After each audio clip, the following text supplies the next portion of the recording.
Hola a tothom! En aquest vídeo començarem a fer problemes de repartiment directament proporcional. Així doncs, comencem! Els problemes amb els que ens podem trobar bàsicament tenen la següent forma, que és: tres famílies lloguen conjuntament durant 10 dies una masia que costa 108 euros per nit. Ells han decidit repartir-se les habitacions i pagar per habitació. Els Torres han agafat 2 habitacions, els Bertrans n'han agafat 3 i els Fluvià s'han quedat amb les 4 habitacions restants. Què haurà de pagar cada família? Doncs per començar, nosaltres hem de saber què és el que han pagat al final d'aquests 10 dies.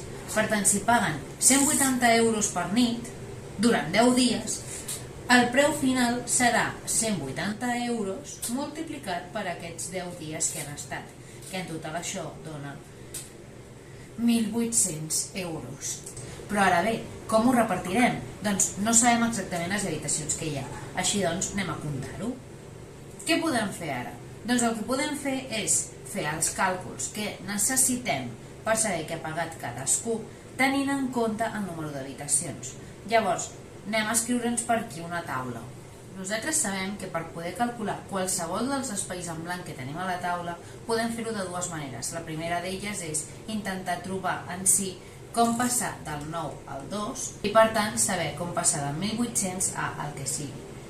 També podem fer una regla de 3, és a dir, 1.800 multiplicat per 2 dividit entre 9, que això al final ens queda un total de 400 euros.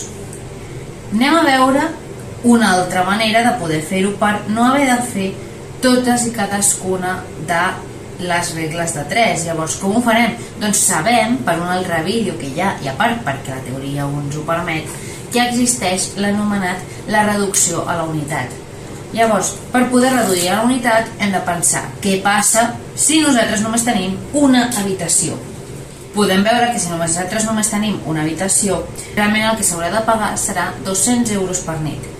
Què vol dir això? Doncs que un cop tenim els 200 euros, si nosaltres comparem amb les 2 habitacions, 3 habitacions o 4 habitacions, només haurem de calcular aquest 200 euros per habitació. Per tant, això ens donaran els següents resultats, que són 400 euros, que és el que ja teníem aquí.